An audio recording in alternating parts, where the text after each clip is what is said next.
देख रहे हैं देश रोजाना और मैं किरण शर्मा। पूर्व मंत्री और वरिष्ठ कांग्रेसी नेता करण दलाल ने कांग्रेस जिला कार्यालय पर प्रेस वार्ता को संबोधित करते हुए केंद्रीय राज्य मंत्री किशन पाल गुर्जर और पलवल और फरीदाबाद दोनों जिले के प्रशासनिक अधिकारियों पर आचार संहिता के उल्लंघन के आरोप लगाए। करण दलाल ने कहा कि केंद्रीय राज्य मंत्री किशन पाल गुर्जर के इशारों पर जिला प्रशासन सरपंचों को बुला रहा है, लोगों को दबाया जा रहा है, उन पर दबाव बनाने के लिए बिजली के छापे डलवाए जा रहे हैं। साथ ही उन्होंने कृष्ण पाल गुर्जर की अग्रवाल समाज को लेकर कथित वायरल वीडियो की निंदा करते हुए उन पर निशाना साधा और किशन पाल गुर्जर के लाखों वोटों से चुनाव जीतने के बयान पर पलटवार करते हुए कहा कि वह अब की बार लाखों वोटों से हारते हुए नजर आएंगे। इस दौरान अलग अलग दलों की दर्जनों महिलाएं कांग्रेस में शामिल हुई, जिनका कांग्रेसी नेता करण दलाल ने पार्टी में स्वागत किया। देखिए हमारे संवाददाता नरेश कुमार की स्पेशल रिपोर्ट। अधिसूचना जारी होने के बाद कोई भी अधिकारी मंत्री या मुख्यमंत्रियों के आदेशों को मानने के लिए बाध्य नहीं है, लेकिन हरियाणा में और खास करके फरीदाबाद लोकसभा चुनाव क्षेत्र में चुनावी अधिसूचना जारी होने के बावजूद अधिकारी भाजपा नेताओं के हाथों में खिलौना बने हुए हैं।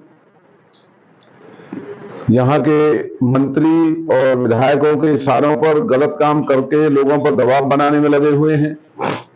लोगों को डराने के लिए मंत्रियों के इशारों पर पलवल के गरीब लोगों के यहां बिजली की छापेमारी हो रही है। केंद्रीय मंत्री श्री कृष्ण पाल जी के इशारे पर जिला प्रशासन सरपंचों को बुला रहा है। जिला पार्षदों की बैठकें रद्द से हो रही हैं, वहां पर घोषणाएं की जा रही हैं।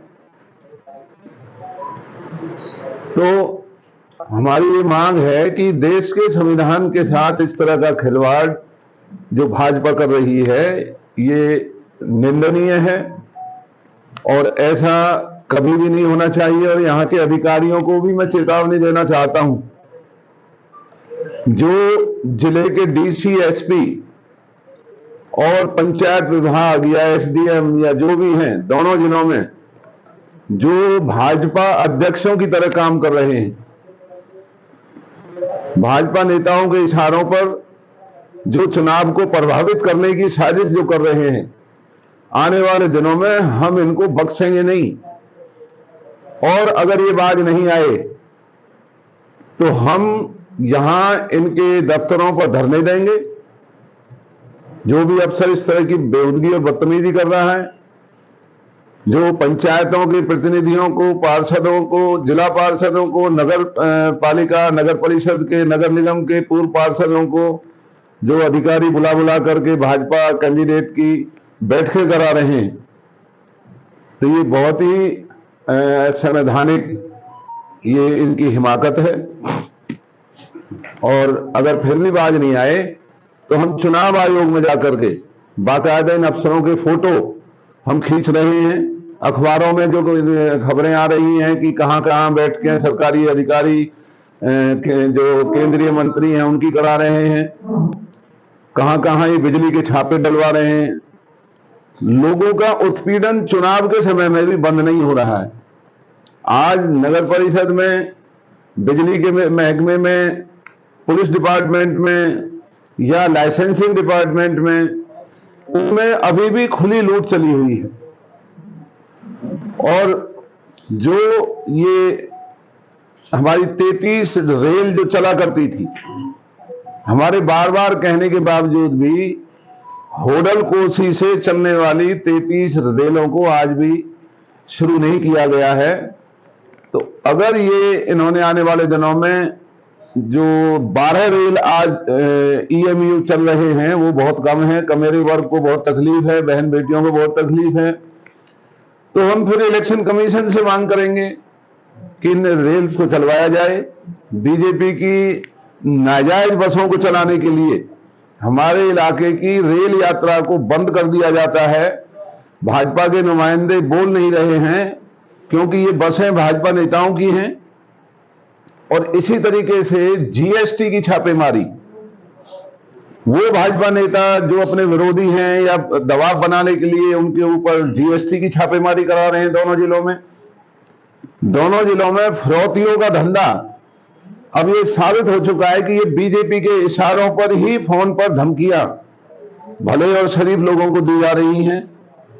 पुलिस पलवल, यहां की एसपी, फरीदाबाद का कमिश्नर, ये फिरौती वाले धंधेबाजों से मिले हुए हैं और बहुत मोटा लेन देन फिरौतियों के एवज में लोगों के साथ हो रहा है। बिजली के छापों में रिश्वत लेकर के छोड़ दिया जाता है या बीजेपी की वोट के लिए हाथ दबाव बनाते हैं छोड़ने का। तो ये इस तरह की जो बदतमीजियां ये कर रहे हैं, ये बर्दाश्त नहीं की जाएंगी। आज ये पूरे दोनों जिलों के अंदर ना सफाई है, ना कोई पीने के पानी का इंतजाम है, ना कोई सीवर का इंतजाम है। 9.5 साल जो सरकार हाथ पर हाथ धर करके बैठी रही और उस नाकामयाबी का केवल मात्र एक मुख्यमंत्री और गृह मंत्री को बलि का बकरा बना देना, तो 9.5 साल इसका मतलब ये बीजेपी की साजिश थी, चाल थी, जो हरियाणा का इतना नुकसान हुआ, ना डेवलपमेंट हुआ, ना रोजगार मिला। जो कौशल विकास के अंदर जो भर्तियां चल रही हैं वो असंवैधानिक हैं, गैर कानूनी है। ये कौशल विकास एक ठेकेदार की संस्था है जो गुजरात का रहने वाला है। सरकार के खजाने से कौशल विकास में भर्ती होने वाले सभी लोगों की तनख्वाह सरकार का खजाना देता है और वो जो कौशल विकास का ठेकेदार है वो अरबों खरबों रुपए का कमीशन घर बैठे ले रहा है। कौशल विकास में ना कोई जिम्मेवारी है, ना कोई किसी तरह की कोई नौकरी का कोई उसमें प्रबंध है। एक लूट की संस्था कौशल विकास बना करके बीजेपी ने 9.5 साल जो तमाशा बनाया, उसका हिसाब देने का समय था तो मुख्यमंत्री जी और गृह मंत्री की छुट्टी कर दी। अगर गृह मंत्री और मुख्यमंत्री में इतनी कमियां थी तो सरकार को, बीजेपी की पार्टी को बताना चाहिए भाई 9.5 साल एक आदमी को मुख्यमंत्री रखा और आज बिना कारण उसे हटा दिया। कम से कम लोगों को बताना चाहिए भी हमने ये कमियां देखी मुख्यमंत्री के अंदर या गृह मंत्री के अंदर, इसलिए हमने इनको हटाया है।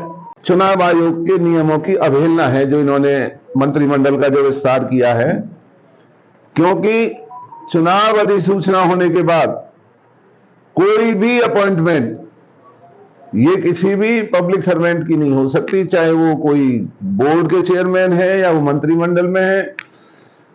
अगर इन्हें करनी थी तो इन्होंने अधिसूचना वाले दिन जो ड्रामा किया, बुला करके गाड़ियां बुला करके वापस की, और आज जो ये मिनिस्टर ऑफ स्टेट जो बनाए हैं, राज्य मंत्री, ये हरियाणा के लोगों के साथ धोखा है।